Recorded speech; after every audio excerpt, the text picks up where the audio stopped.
All right, so are you ready for some relationship drama? Oh, always. Because today we're diving into an episode from English Pod. Okay. It's that podcast that teaches English through these real-life scenarios. Yeah. And this one is about a couple, Veronica and Steven, and they are having a bit of a disagreement. Well, from what I understand, it's a little more than a bit. Yeah, you're telling me Veronica waited at a restaurant for Steven for 3 hours, Oh, wow. and he never even showed up. So right away, you can see a huge communication breakdown here. For sure. And, maybe this is something you can relate to. Yeah. Not only was a promise broken, but Stephen didn't even try to, reach out and explain what was happening. Yeah, that's rough. To be left in the dark like that, anyone would feel disrespected or like they weren't important. Yeah, totally. And it's especially jarring because of how the episode emphasizes this phrase Veronica uses, "I've been trying to get a hold of you for hours." Oh, yeah. It really drives home that feeling of urgency and desperation when you can't reach someone.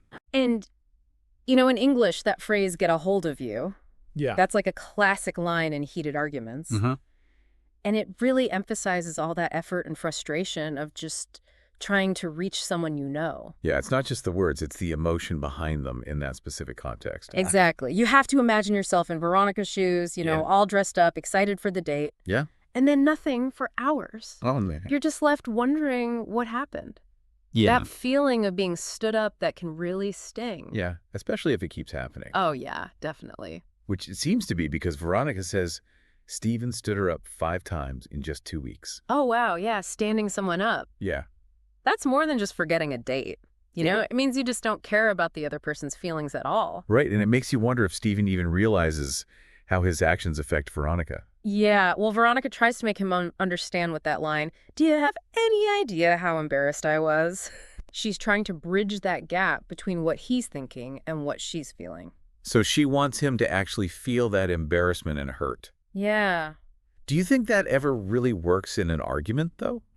Appealing to someone's emotions like that? Sometimes it does. Okay. But it depends on if the other person is willing to listen. Yeah. Sometimes emotions are so high that it's hard to even try to understand how the other person's feeling. That makes sense. And I don't think Steven's winning any awards for empathy here. No, not really. Their argument shows how different their priorities are. Oh, yeah. Stephen seems to prioritize work over Veronica. Right. And that leads to broken promises and a lot of resentment. Exactly. And Veronica is fed up with those empty promises. It's like he's saying her feelings and her time aren't important. Yeah. When you don't do what you say you're going to do, Yeah. that just destroys trust in a relationship. Totally. You can say sorry all you want. Yeah. But if nothing changes, those apologies are meaningless, right? Exactly. So how can someone like Stephen start to rebuild that trust? Well, that's a good question because it doesn't seem easy. It's not. It starts with Stephen realizing how much his actions are hurting Veronica. And then he needs to start actually changing his priorities. Right. So he has to show Veronica that he values their relationship, not just say it. Exactly. Actions speak louder than words. But that's easier said than done, isn't it? Right. Work can be really demanding. It can, but any healthy relationship needs balance. Yeah. It's not about picking work or Veronica. It's about making sure both of them feel like they matter. It sounds like Steven and Veronica need to sit down and have a serious talk about their expectations and needs. Definitely. But in this episode, things take a bit of an unexpected turn. Oh, yeah. The fire alarm twist. Things get really interesting now. Right, just when you think this is all about Steven being inconsiderate. Yeah. He drops a bombshell. Yeah, he couldn't get out a message because there was a fire alarm at his office. It's like the writers wanted to keep us guessing. It's true. But it does bring up an important point about communication, or really the lack of it. Yeah. Think about it. Yeah. A simple text could have saved them so much grief. Totally. It shows just how important it is to be proactive about communication, especially when you know your actions might be misunderstood. This makes me think about something you said earlier about how we talk during arguments. Okay. Veronica said, "I've been trying to get a hold of you." Uh-huh. Was there a better way for her to say that? Something less emotional? Oh, yeah, for sure. Okay. When we're upset, it's easy to blame the other person. Right. But that usually just makes the argument worse. Uh-huh. Instead of saying, "get a hold of you," which sounds like she's blaming him, Yeah. she could have said something like, "I was really worried because I couldn't reach you." That's a good point. It's the same message, but it's calmer and more understanding. So even though Steven had a good reason for not showing up, there's still that trust issue. Yeah, definitely. And her response to his explanation is important. What do you mean? She says, I've heard it all before. Oh, That means this has happened before, broken promises and excuses. makes you wonder if this fire alarm thing is just the last straw. Yeah, it really shows how easy it is to get stuck in bad communication patterns. Uh-huh. If you keep apologizing but you don't actually change your behavior, Yeah. those apologies start to mean nothing, trust goes away, and things just get worse and worse. So how do you break out of that cycle? Because it seems like they're stuck. Well, it takes both people working together. Okay.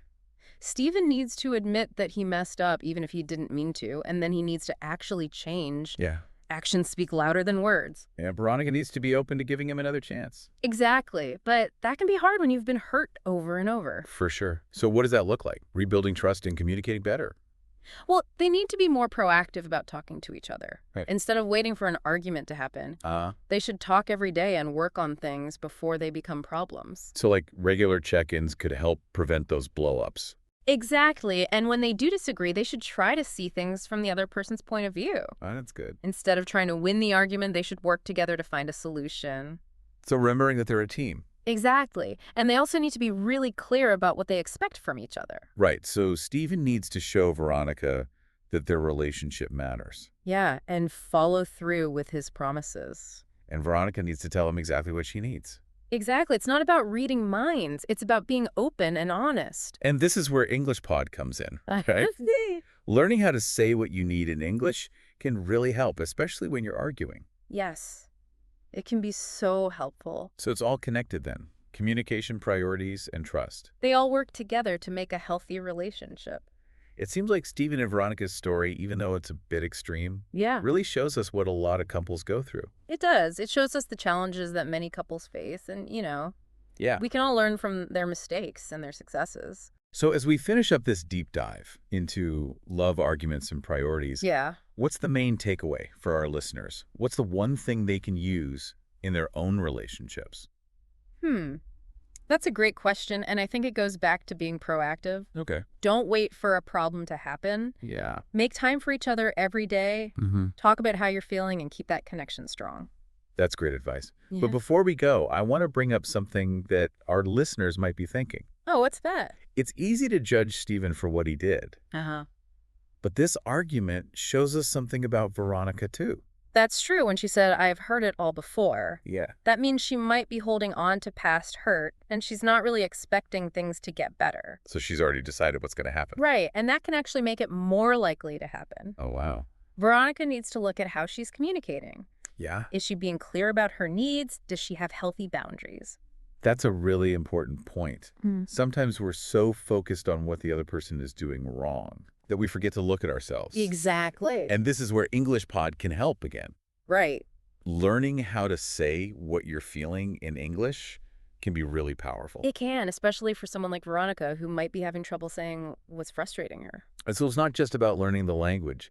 It's about using it to have better relationships. You got it. Language can bring us together or pull us apart. It's true. This whole deep dive has been really interesting. I agree. I feel like I understand more about how relationships work now, and not just with Stephen and Veronica, but like in general. Yeah, and it's amazing that all this came from a simple podcast episode about learning English. Yeah, It just shows that we can find wisdom in the most unexpected places. that's for sure. So as we wrap up this part of our deep dive, Yeah. we've talked about communication breakdowns, Right. clashes in priorities, and the importance of trust. Absolutely. But we can't finish without talking about one more thing. Okay, Self-awareness. right. We focused on what Stephen did, but let's think about Veronica for a second. Yeah. Her line,